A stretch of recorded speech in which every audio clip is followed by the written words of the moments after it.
如果说站得更高可以看得更远，那么爬得更高又是为了什么呢？回家自己改造被三面水老房第 N 天。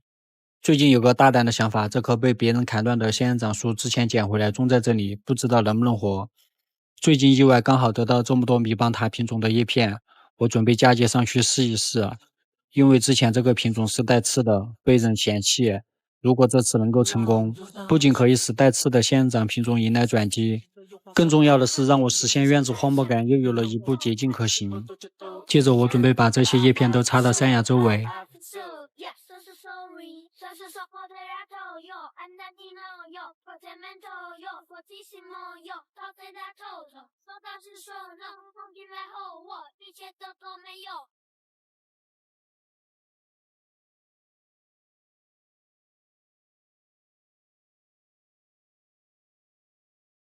我就站在布拉格黄昏的广场，在许愿池投下了希望。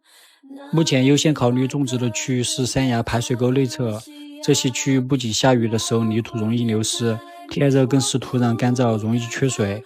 去年种植的绿植就硬生生给我上了一课。这次希望能给我带来想要的荒漠感，同时又能保土抗涝，岂不是一举多得？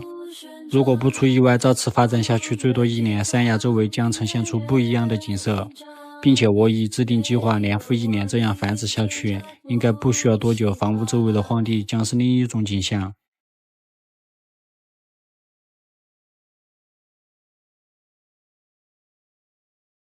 这里要注意的是，我种植的地方都是土地的边缘，这样并不会影响到土地正常的使用，相反还可以起到保护的作用，避免下雨的时候泥土流失或者是滑坡的危险。因为我们这里的土地都是类似梯田那样一层高过一层。最重要的是边缘，即便是夏天连续下大雨也不会积水，这样就不用担心它因为积水造成的烂根问题。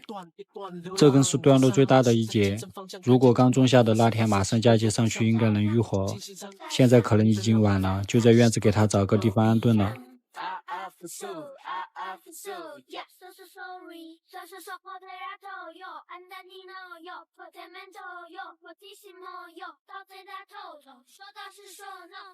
院子也选了几棵造型相对于独特一点的种下，之后已经选的其他杀生植物回来种的时候方便搭配。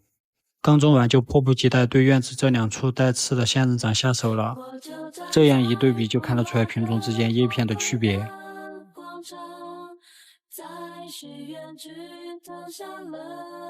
没想到切开后的叶片内部结构看起来是一样的。这棵嫁接了3个位置，2处嫁接的是节点，1处是叶片的中部，不知道能不能成功。即便是嫁接成功了，看主干还是看得出来，带刺的品种即便是把刺剪掉还是会生长，表皮看起来更是缺乏像树那样皮质化的表层，而这个品种却有这样的特性。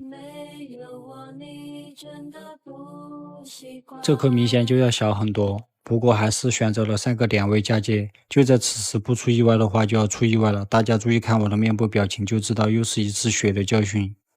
这次让我真切地体验到什么叫十字连心的痛，晚上真的会被痛醒。手即便是受伤了我也停不下来，因为我不想错过开春种植的好时期。大的改造不能做，但是种花草还是没问题的，这些都是自己繁殖的多肉。刚好利用这段时间准备一些，之后好种植在山崖上。去年也是开春的时候种植了一部分到山崖试了试情况，经历了1年，目前的长势还不错。这次准备把山崖其余空余的地方都填补上。成株的植物脱土后分下来的小崽就继续上盆繁殖，不仅是之后可以替补山崖的空位，更重要的是山崖还需要一定数量才能呈现出预想的效果。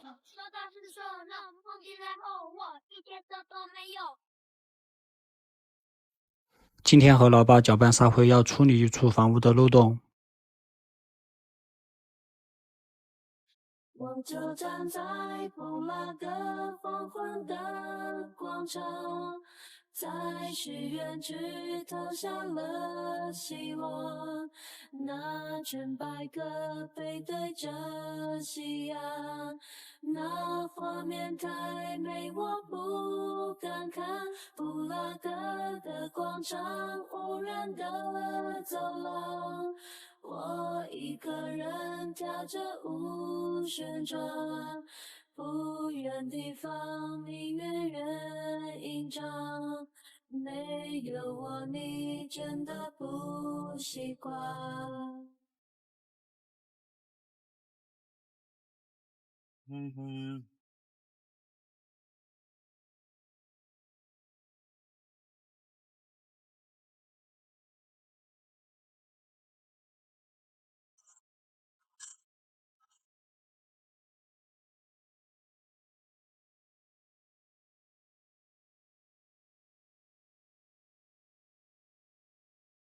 之前改造室内保温层，就有小伙伴说这样改造很容易成为爬行动物的天堂。其实，在改造初期就有想到，室内的瓦片与墙面之间的缝隙都用水泥密封了。不仅如此，就连保温板之间的缝隙也没放过，尽可能的做到万无一失。但是后来又仔细观察，发现屋顶这一处还遗忘了，还好及时发现并且弥补，不然到夏天真的可能会出现意想不到的情况。做完了这些，就开始给山芽种之前准备的多肉。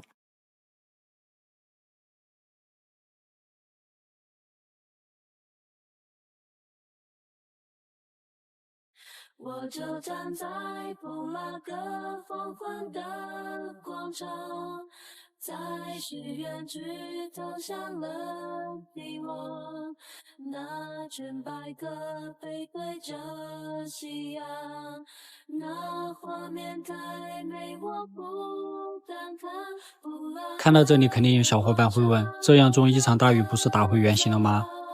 去年种的时候也有不少小伙伴这样说，搞得我当时也在怀疑自己。不过好在时间是最好的佐证，这些就是去年种下的，可以看出根系抓土还是很牢固的。所以很多事情需要自己去尝试才会有结论。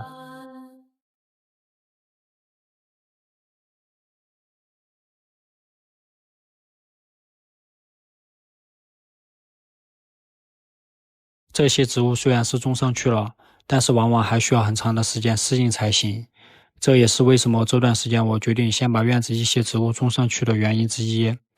植物并不像装修房屋那样，只要预算到位，还是很快的。